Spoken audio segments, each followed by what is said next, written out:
Voices in My Head Productions presents The Black Mad Cat, a Battletech tribute to Edgar Allan Poe's classic tale.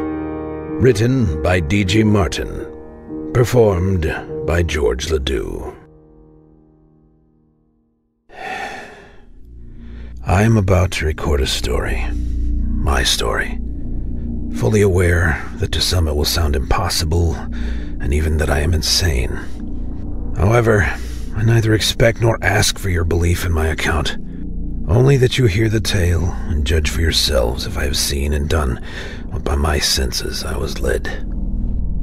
I am to be executed tomorrow in front of a military tribunal, having convicted me of my crimes and, through just court-martial, sentenced me to the death that I have earned.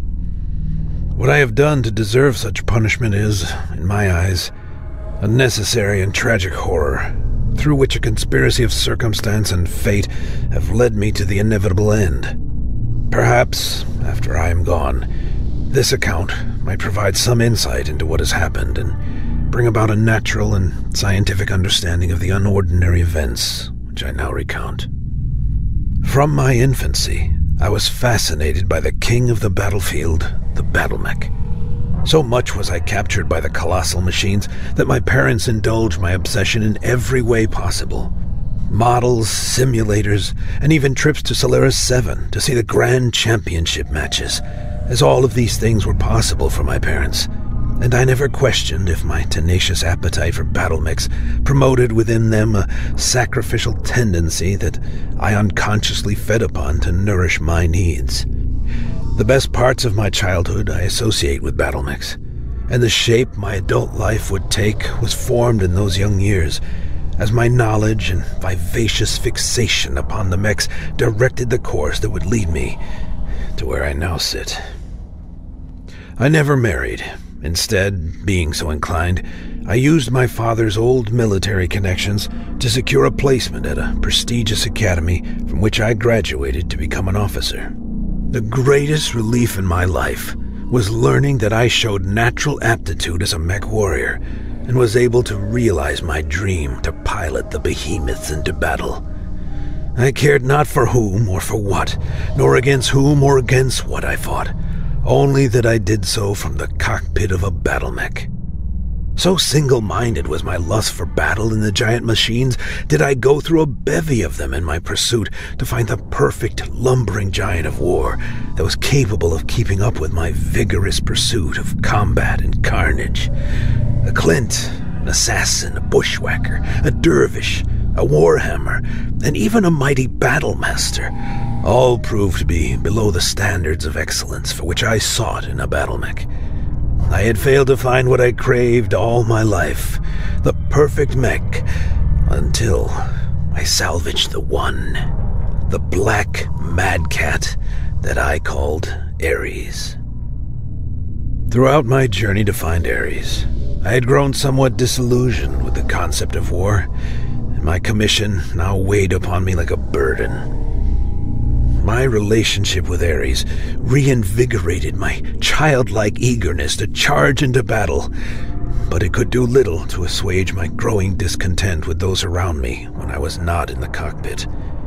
My habits, even with the comfort of Ares at arm's reach, turned destructive, and my consumption of alcohol, once a controlled activity, scaled up concurrent to my mistreatment of those under my command.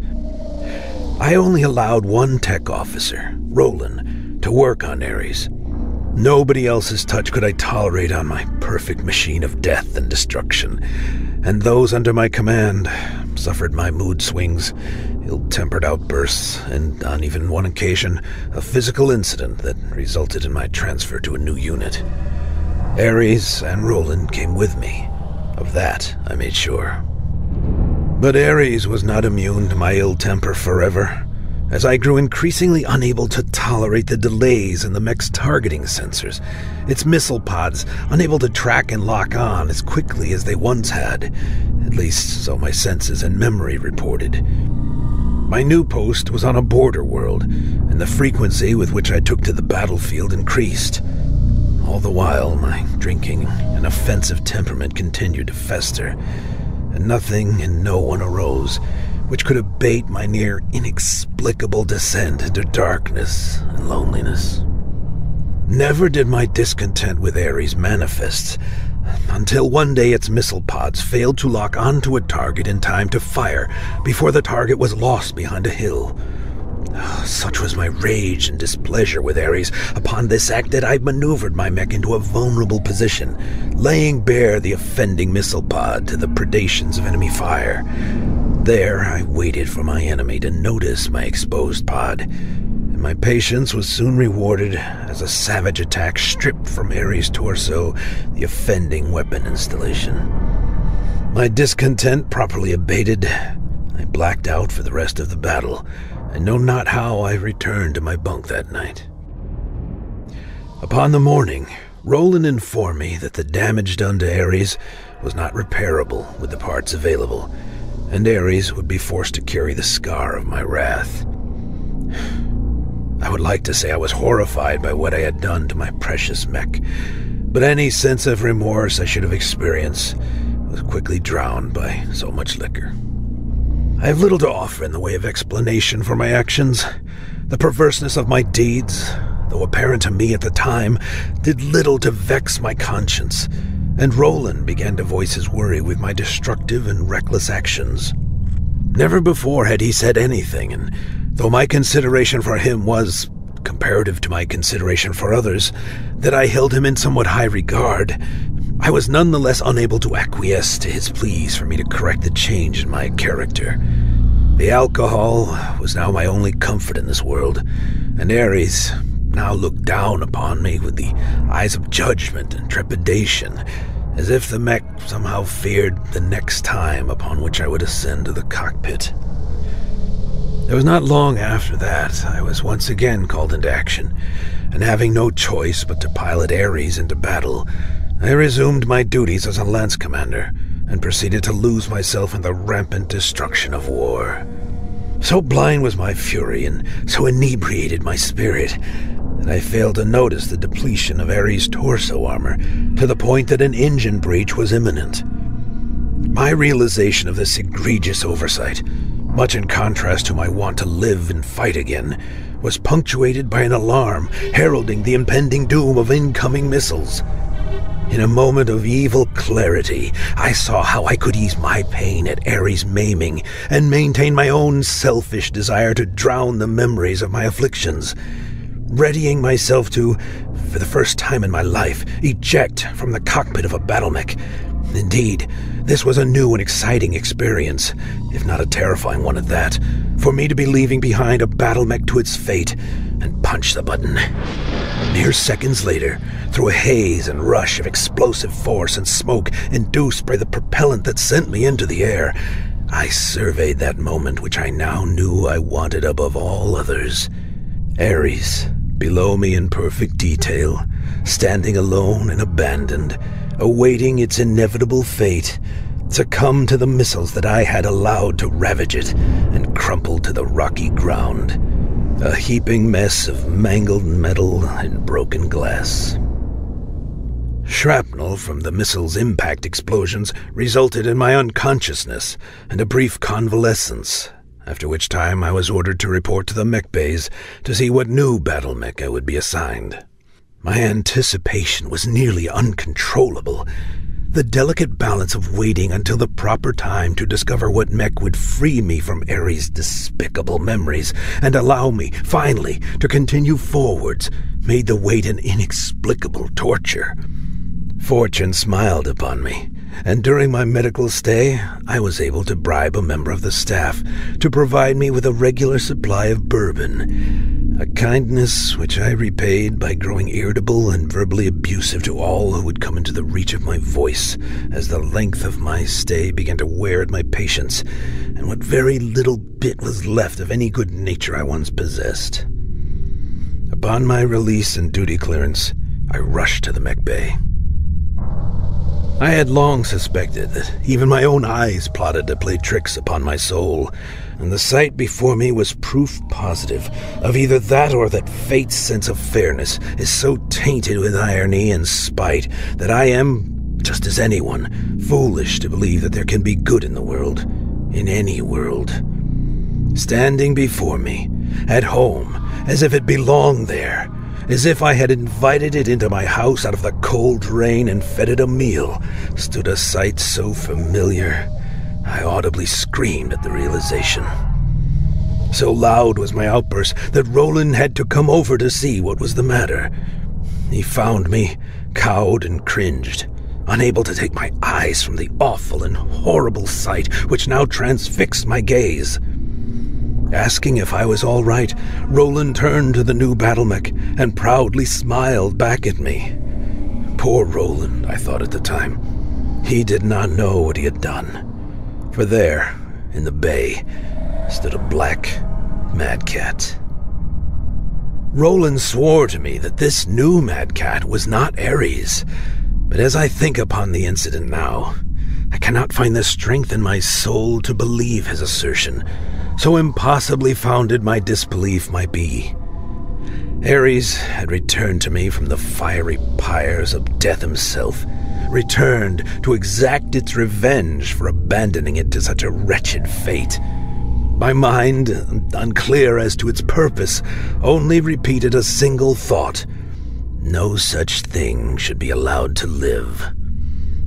I know not if the thought was mine, my intent to convince myself into action which would ensure the final destruction of the phoenix risen Ares, or, as I stared up into the mad cat's cockpit, if I was somehow hearing the thoughts of the risen mech which had returned to life, only to see mine brought to proper end.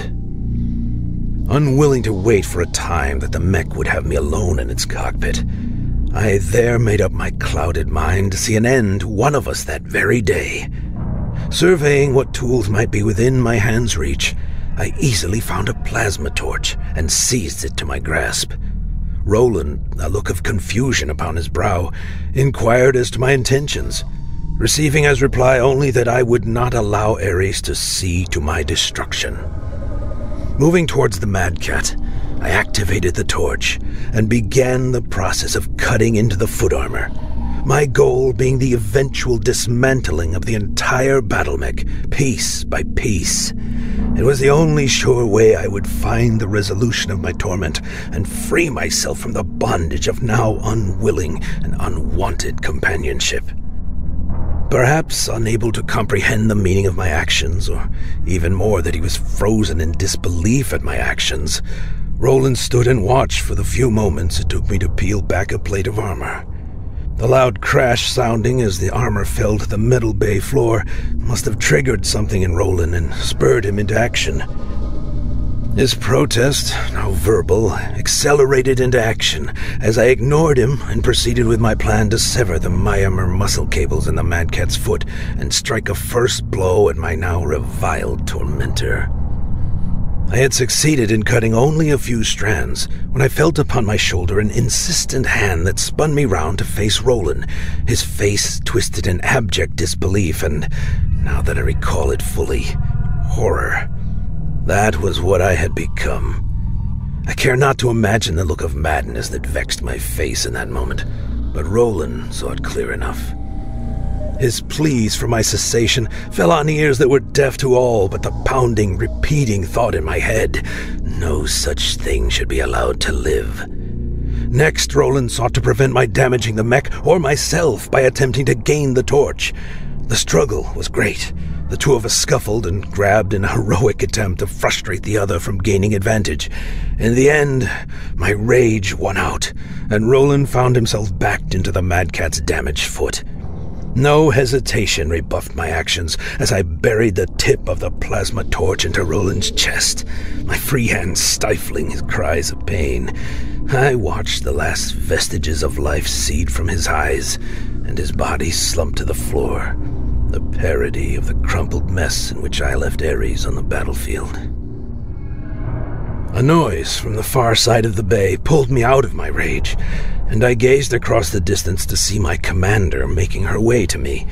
She was taking her time, talking with mech warriors and technicians alike, but I knew I had only a precious few seconds to act. Turning to Roland's body, I dropped the torch and hauled his corpse to the cockpit lift. Activating the lift, I rode up to the dreaded cockpit, bracing myself against the lifeless body of my only friend, so as not to splatter his remains on the bay floor. Reaching the cockpit, I mustered my strength to shove Roland into the command chair.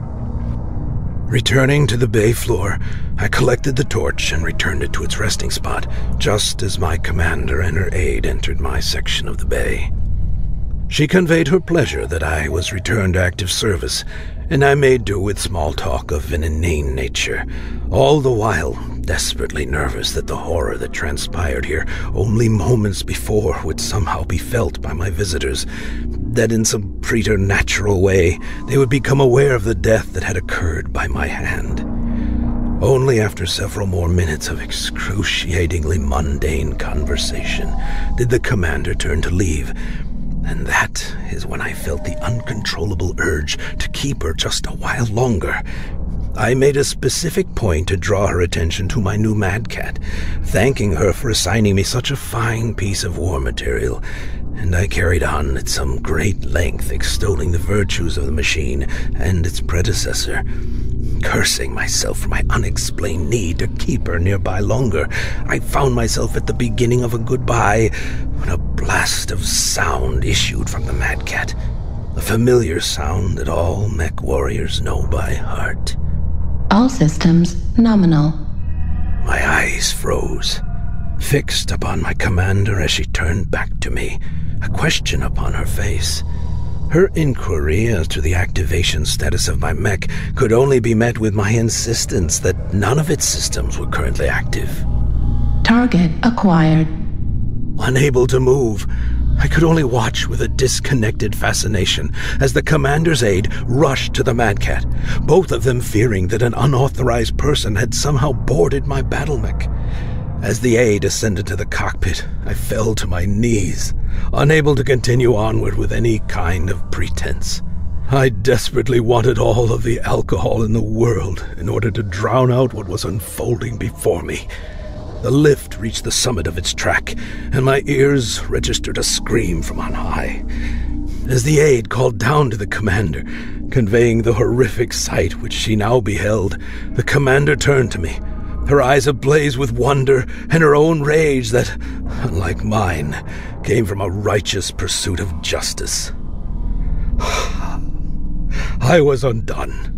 The whole of my wretchedness now lay bare for all to see, and all would see, without doubt, that my life and my legacy would amount only to murder, destruction, and wallowing in shame.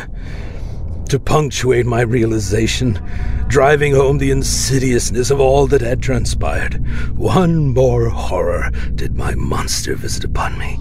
The Mad Cat let out one last cry, a triumphant declaration of its victory and of my demise. Target destroyed.